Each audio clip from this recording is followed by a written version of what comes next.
আসসালামু আলাইকুম। সমন্বয় মানবিক মর্যাদার বাংলাদেশ নিয়ে কথা বলতে চাই।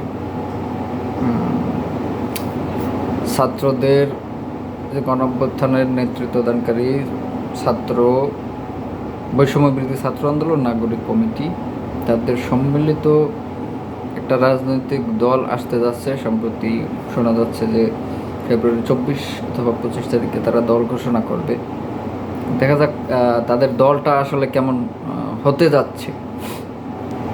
বলা হচ্ছে তারা পাকিস্তানের ইমরান খানের রাজনীতি ফলো করবে, তারা ইন্ডিয়ার রাজনীতি ফলো করবে, এরকম মোটামুটি কয়েকটা দেশের রাজনৈতিক মডেলটা ফলো করবে। আর দ্বিতীয়ত তাদের ভাষায় হচ্ছে যে আপনার মধ্যপন্থার রাজনীতি, অর্থাৎ ডানেও না বামেও না সামনেও না পিছনেও না, মধ্যপন্থার রাজনীতি। আসলে মধ্যপন্থার রাজনীতিটা কি আসলে সেটা একটু বুঝি। আমি যদি বুঝি যে মধ্যপন্থার রাজনীতি বলতে তারা যেটা বোঝাচ্ছে যে আসলে তারা কোনো নির্দিষ্ট কোনো আদর্শকে তারা ধারণ করবেন না, নির্দিষ্ট কোনো একটা রাজনৈতিক দলের ফর্মুলাকে তারা ফলো করবেন না। তারা যেটা করবেন সেটা হচ্ছে যে মধ্যপন্থা বলতে কি বোঝায়, মধ্যপন্থা বলতে আমি যেটা বুঝি সেটা হচ্ছে যে এই রাজনৈতিক দলের সাথে সকল মতের পথের সকল ধর্ম বর্ণ নির্বিশেষে যে কোনো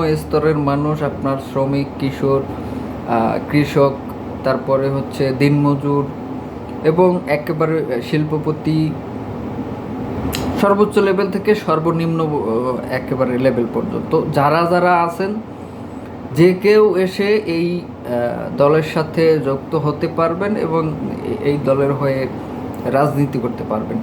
এটাই যদি হয়, আমি যদি ঠিক বুঝে থাকি, তাহলে এই মধ্যপন্থার রাজনীতিটার মানে হচ্ছে এটা, যে এটা শুধুমাত্র বাংলাদেশের সার্বভৌমত্ব এর বাইরে আসলে কিছু না। বাংলাদেশকে ধারণ করে, বাংলাদেশের সার্বভৌমত্বকে ধারণ করে তারা গণমানুষের জন্য একটা রাজনৈতিক দল গড়ে তুলবেন। ইতিমধ্যে তার বেশ কিছু প্রতিফলন আমরা দেখতে পাচ্ছি। সেটা হচ্ছে যে তারা বিভিন্ন মহলের বিভিন্ন শ্রেণী পেশার মানুষদের সাথে তারা কথাবার্তা বলতেছেন, তারা পরামর্শ নিচ্ছেন, মতামত নিচ্ছেন। এটা একটা ভালো দিক। এখন পর্যন্ত আমি যদি দেখি যে তাদের যে কার্যক্রম, তারা যেই প্ল্যান অনুযায়ী আগাচ্ছে, তারা অত্যন্ত স্মার্ট একটা প্ল্যান নিয়ে আগাচ্ছে আমি মনে করি। এবং আশা করি তারা যদি এটা ঠিকঠাক মতো এগিয়ে নিয়ে যেতে পারে, কন্টিনিউ করতে পারে, ইনশাল্লাহ তারা একদিন সাকসেস হবে। সময় লাগবে, যেহেতু বাংলাদেশের মানুষ এক ধরনের রাজনৈতিক কালচারের সাথে অভ্যস্ত, তো সেই জায়গা থেকে এই ভিন্ন ধরনের একটা রাজনৈতিক সংগঠন যখন দাঁড়াবে, তো ওইটা মানুষের কাছে পৌঁছাইতে, মানুষ এটা সম্বন্ধে বুঝতে জানতে, মানুষের একটা পরিষ্কার ধারণা পেতে একটু সময় লাগবে। তবে সময় লাগলেও যেই জিনিসটা হবে, যে বাংলাদেশে বিকল্প রাজনীতি, বারবার বলা হচ্ছে যে বাংলাদেশে কোনো বিকল্প রাজনীতি নাই, বিকল্প কোনো দল নাই। ইতিপূর্বে যারাই রাষ্ট্র ক্ষমতায় এসেছেন তাদের ওই যে দলের নাম ভিন্ন ভিন্ন হতে পারে, তাদের চরিত্র কিন্তু সবার একই রকম, কাছাকাছি চরিত্র, কেউ কম বেশি। তো সেই জায়গা থেকে মানুষের কিন্তু দীর্ঘদিনের একটা প্রত্যাশা আছে যে মানুষ সবসময়, এটা মানুষের একটা চাহিদা যে ভিন্ন কিছু মানুষের সামনে যেন অপশন থাকে, একাধিক অপশন যেন থাকে, এবং তার মধ্যে দিয়ে আসলে নতুন 53 বছরে একই ঘরানার রাজনীতি চলছে, যেটাকে আসলে আওয়ামী ফ্যাসিজম বলা যায়। যেমন আওয়ামী একটা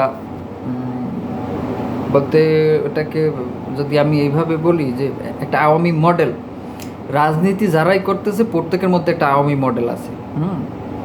এখন দলের নাম ভিন্নভাবে তারা পালন করে, কিন্তু মডেলটা কিন্তু আওয়ামী মডেল। তো সেই হিসেবেই বাংলাদেশের রাজনৈতিক কালচারটা গড়ে উঠেছে। মানুষের মন মানসিকতা এক প্রকার ওই রকম একটা রাজনৈতিক অভ্যস্ততায় সেট হয়ে গেছে। তো এখন সেই জায়গা থেকে যখন এই নতুন একটা সম্ভাবনাময় উদীয়মান একটা রাজনৈতিক দল এই ছাত্র তরুণদের নেতৃত্বে হতে যাচ্ছে, স্বভাবতই তারা একটা বড় অভ্যুত্থান ঘটিয়েছে। তো সেই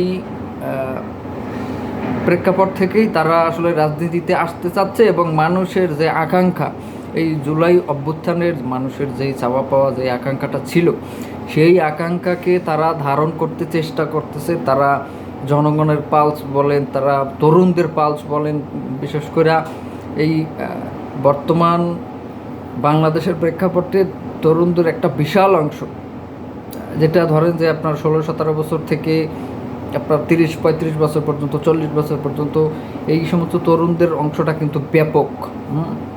তো সেই জায়গা থেকে তারা যদি তাদের যে প্ল্যান পরিকল্পনা, তারা আসলে একজন নেতাকে দলের প্রদান করে, একজন নেতার কে অনুসরণ করেই কিন্তু তারা এই রাজনীতিটা করবেন না। এই দলে যারা যারা থাকবেন তাদের প্রত্যেকের পজিশন অনুযায়ী প্রত্যেকের মতামত থাকবে, প্রত্যেকের স্বাধীনতা থাকবে, যেই স্বাধীনতাটা আসলে তার পুরো দলের নেতাকর্মীদের মধ্যে থাকবে, এবং সেখানে সমস্ত শ্রেণী পেশার মানুষজন তাদের সাথে যুক্ত হতে পারবেন।